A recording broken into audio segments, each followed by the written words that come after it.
कानून से आंख मिचौली खेलेगा, जुर्म की दुनिया में मचाएगा तहलका, ये है डोगा। तो दोस्तों, स्वागत है आपका डोगा के ओरिजिन सीरीज के एक नए एपिसोड में। पिछले भाग में आपने देखा कि पुलिस के चलाए गए अभियान में डाकू हलकान सिंह फंस जाता है और सारे साथियों के मारे जाने पर हलकान सिंह एक बच्चे को कचरे की पेटी से उठाकर अपनी ढाल बनाकर भाग जाता है। हलकान सिंह उसे अपनी खुश नसीबी मानकर अपने साथ ही रखता है और कई सारे जुर्म करता है। फिर हमें कई साल बाद हलकान सिंह को मुंबई में दिखाया जाता है, जो अब मंत्री बन गया है और वो बम्बई में ड्रग का धंधा करता है। तभी उसे डोगा के द्वारा जान से मारने की धमकी मिलती है और अगले दिन डोगा उसका घर उड़ा देता है। डोगा हलकान सिंह के सामने आता है और अपना सच बताता है कि वो कोई और नहीं, वही कचरे की पेटी वाला बच्चा है। हलकान सिंह उस पर गोली चला देता है और डोगा हलकान सिंह का गला दबाकर मार देता है और वही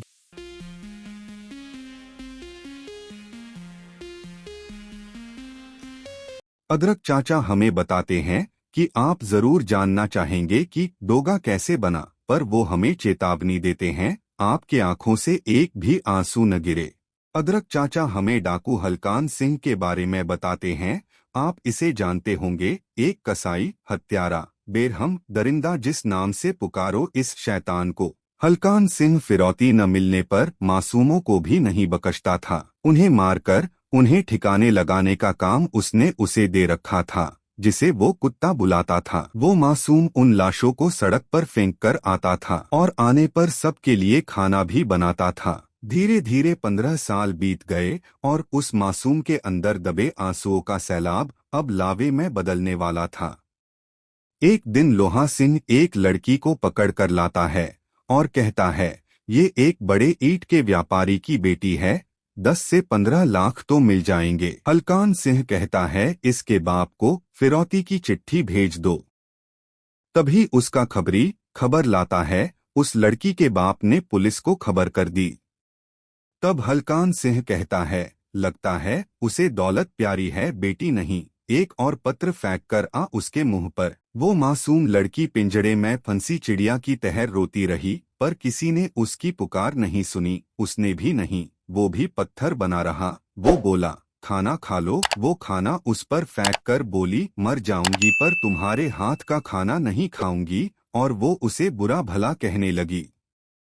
इस पर न जाने क्यों उसे गुस्सा आ गया। उसने उसे चाकू दिखाकर डराया, बोला, रोटी का अपमान किया है तुमने, अगर तुमने खाना नहीं खाया तो सरदार से पहले मैं मार दूंगा। वो लड़की डर के खाना खाने लगती है। तब वो उसका नाम पूछता है। वो अपना नाम सोनिका बताती है। तब वो बताता है, सुबह तुझे मार देंगे। इस पर लड़की बोलती है, तुम अपनी माँ से बोलकर मुझे बाहर निकाल दो। माँ का नाम सुनकर उसका दिल भर आया और अपने आंसुओं को बड़ी मुश्किल से रोक पाया था वो, और बोला, पर तुम यहाँ से निकलकर कहाँ जाओगी? तेरे सौतेले बाप ने तुम्हें मारने के बदले 5 लाख की रकम दी है, मैंने खुद सुना है। रात को वो उसे भगा ले जाता है। चल सोनू, जल्दी कर। सोनू बोली, आज तक किसी ने उसे सोनू नहीं कहा। जल्दी। ये खबर हलकान सिंह को भी लगी। पिंजड़ा खाली है, लगता है वो कुत्ता उसे भगा ले गया। हलकान सिंह बोलता है, पकड़ो उन्हें और सर काट दो दोनों के। और जल्द ही दोनों के पास हलकान के साथी पहुंचने वाले होते हैं। तभी सोनू कहती है, सूरज अब और नहीं चला जाएगा। वो हैरानी से बोलता है, सूरज? सोनू कहती है, मैं तुम्हें सूरज कहूंगी। तो आज उस लड़के का नामकरण हो गया। उन दोनों पर हलकान के साथी ने खूब गोली चलाई।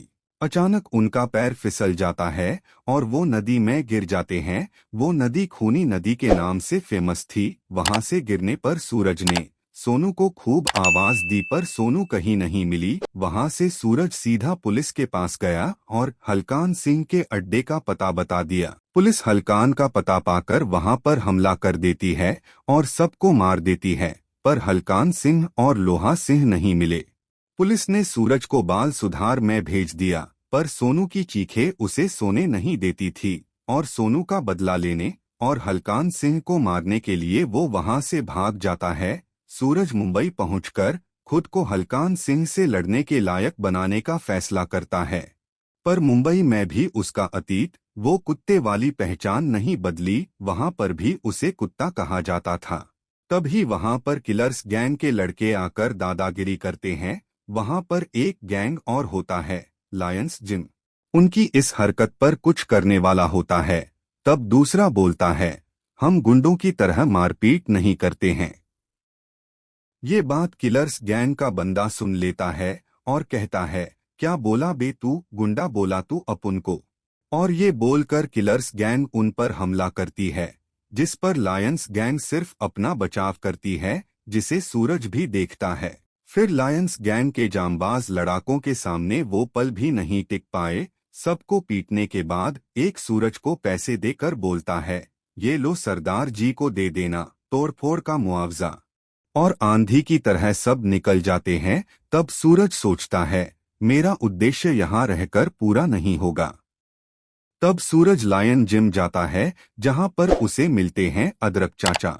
अदरक चाचा के चरणों में झुककर वो उनका शिष्य बनाने को कहता है और फिर अपनी बीती सारी कहानी बताता है। सारी बात सुनकर अदरक उसे मना कर देते हैं और वापस बाल सुधार जाने को कहते हैं। इस पर सूरज अपनी कसम के बारे में बताता है, कहता है, सोनू की चीखें मुझे पागल कर देगी।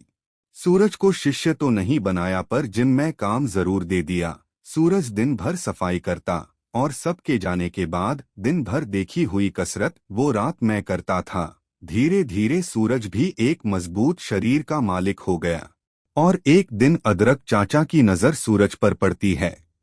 जिस दिन किलर्स गैंग ने वहां पर प्रवेश किया, किलर्स गैंग का नेता था बोटी। वो अदरक चाचा से बोलता है, किलर्स गैंग के गुरु का संदेश है, अगले रविवार को जो प्रतियोगिता है उसमें तुम्हारे जिम के कुत्ते जीतने की कोशिश न करें, वरना लायंस जिम के परखचे उड़ा देंगे। इतना सुनकर अदरक चाचा ने एक लात मारी, जिससे बोटी हवा में उछल गया। अदरक चाचा ने बोला, अपनी और अपने साथियों की खैर चाहते हो तो चले जाओ। पर बोटी चाचा पर अचानक हमला कर देता है। एक बार तो चाचा रोक लेते हैं, पर दूसरे हमले को सूरज अपने ऊपर ले लेता है। तब चाचा उन्हें पकड़ने का आदेश देते हैं और फिर एक जंग छिड़ जाती है। सूरज गुस्से में बोटी पर वार करता है और बोलता है, अदरक चाचा पर हाथ कैसे उठाया, तेरे हाथ तोड़ दूंगा।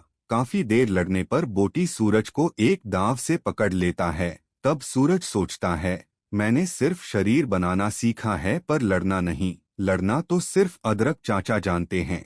तभी अदरक चाचा आकर सूरज की मदद करते हैं, बोटी को मार भगाते हैं। तब सूरज माफी मांगता है कि वह बिना अनुमति के जंग में कूदा, पर वो यह बर्दाश्त नहीं कर सकता कि आपको कोई खरोच भी मारे। चाचा ने कहा, सूरज जानते हो मैंने तुम्हें आज तक अपना शिष्य क्यों नहीं माना। इस पर सूरज कहता है, मेरा नाम सूरज नहीं है, सूरज तो उजाले का प्रतीक है, मेरा असली नाम तो आप जानते हैं।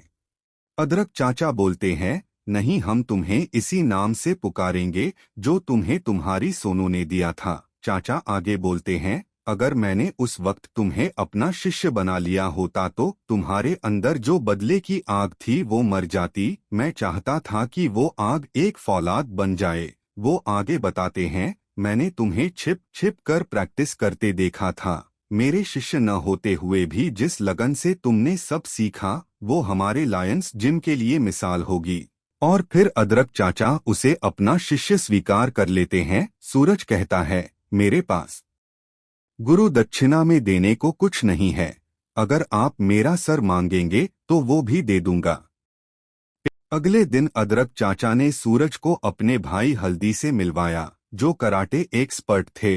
वो सूरज को कराटे सिखाते हैं। फिर वो मिलता है धनिया चाचा से, जिन्हें बॉक्सिंग में महारत हासिल थी। वो सूरज को बॉक्सिंग में निपुण बनाते हैं। फिर उन्होंने मिलवाया लायंस एम क्लब के कोच से, काली मिर्च चाचा, जिन्होंने सूरज को बहुत सारी गन्स के बारे में बताया और चलाना सिखाया। फिर सूरज धीरे धीरे सारी कला में निपुण होने लगा। इन सब के अलावा सूरज के एक और शौक था, कुत्तों से दोस्ती का। वो अपना जो भी खाली समय होता वो इनके पास ही होता था। अदरक चाचा ने पूछा, जो भी कुत्ते तुम्हें मिलते हैं प्यार कैसे करने लगते हैं? सूरज बताता है, मेरा जन्म और जीवन इन्हीं के बीच गुजरा है और इन्हीं से प्यार भी मिला है और ये भी तो प्यार के भूखे हैं। एक दिन चाचा ने सूरज को एक काम सौंपा, एक लिस्ट जो प्रतियोगिता की थी, जिसे आयोजकों के पास लेकर जाना था। वो बोलते हैं, संभल कर जाना, किलर्स गैंग तुम्हारे पीछे पड़ सकता है। सूरज के जाते ही किलर्स गैंग के लोग हथियार के साथ आकर और सब पर हमला कर देते हैं, जिसमें कई मारे जाते हैं। अदरक चाचा उनसे लड़ने की कोशिश करते हैं, पर अदरक चाचा को बोटी गोली मार देता है। चाचा बोलते हैं कि अगर सूरज होता तो तुम कुछ नहीं कर पाते। सूरज का नाम सुनकर बोटी बोलता है, कहाँ है वो पिल्ला? अदरक चाचा का गला पकड़ के बोलता है, मैं भी तो देखूं कितना जोर है उसके बाजुओं में। चाचा बताते हैं कि वह प्रतियोगिता की लिस्ट जमा करने गया है, उसे जीतकर वो हराएगा तुम्हें। ये सुनकर सब सूरज को रोकने जाते हैं। रास्ते में सूरज को रोककर बोटी बोलता है, वो लिस्ट हमें चाहिए जो उस बूढ़े ने दी है। सूरज बोटी की गिरेबान पकड़कर बोलता है, अदरक चाचा का नाम इज्जत से ले नीच। बोटी कहता है, हाँ भाई, मरे हुए का नाम तो इज्जत से लेना चाहिए। सूरज को यह सुनकर झटका लगता है। सूरज इतने गुस्से में आ जाता है कि वह बोटी को एक हाथ से ही उठाकर फेंक देता है। बाकी लोग गोली चलाते हैं, पर सूरज अपनी ताकत से बाइक को उठाकर उन पर फेंक देता है और फिर किसी को संभालने का मौका नहीं देता है। फिर एक गन उठाकर सबके घुटने तोड़ देता है और बाइक लेकर चाचा की तरफ भागता है। सूरज अंदर आकर अदरक चाचा को लेकर हॉस्पिटल जाता है। चाचा को हॉस्पिटल में भर्ती करने के बाद सूरज अपने साथियों का बदला लेने निकल पड़ता है। जिम में वापस आने के बाद वो अपने लिए एक पोशाक बनाता है और एक मास्क भी, और कहता है, यह शक्ल अब कानून की निगाह में करेगी गैर कानूनी काम। अपने साथियों के लाश के बीच खड़े होकर कसम खाता है, यह वो लिस्ट है जिस कारण तुम्हारा कत्ल हुआ। इसे फाड़ता हूँ क्योंकि अब मैं इससे बड़ी प्रतियोगिता लड़ने जा रहा हूँ, जिससे मेरी टक्कर होगी कानून और अपराध दोनों से। डोगा वहां से निकल जाता है। पुलिस आती है। डोगा वहां से एक थाने में जाता है। वहां पर आतंकवादियों से पकड़े गए हथियार थे और डोगा वहां से वो हथियार लेकर निकल जाता है। तो दोस्तों, यही थी डोगा ओरिजिन सीरीज की दूसरी कॉमिक। ये है डोगा, एक मासूम बच्चा जिसे दुनिया ने सिर्फ कुत्ता कहकर पुकारा, कैसे धीरे धीरे एक ऐसे योद्धा में बदल गया जो अपराध और अपराधियों दोनों का दुश्मन बनने वाला था। यही इस कहानी की सबसे बड़ी खासियत है। लेकिन कहानी अभी खत्म नहीं हुई है। क्या अदरक चाचा गोली लगने के बाद बच पाए? क्या सूरज किलर्स गैंग से अपने साथियों की मौत का बदला ले सका? उसने अपना नाम डोगा ही क्यों चुना? और सबसे बड़ा सवाल, क्या हलकान सिंह और लोहा सिंह का अंत सच में हो गया था या अभी उनका आतंक बाकी था? इन सभी सवालों के जवाब मिलेंगे डोगा ओरिजिन सीरीज के अगले धमाकेदार एपिसोड में। अगर आपको यह कहानी पसंद आई हो तो वीडियो को लाइक करें, चैनल को सब्सक्राइब करें और बेल आइकन जरूर दबाएं। मिलते हैं अगले एपिसोड में।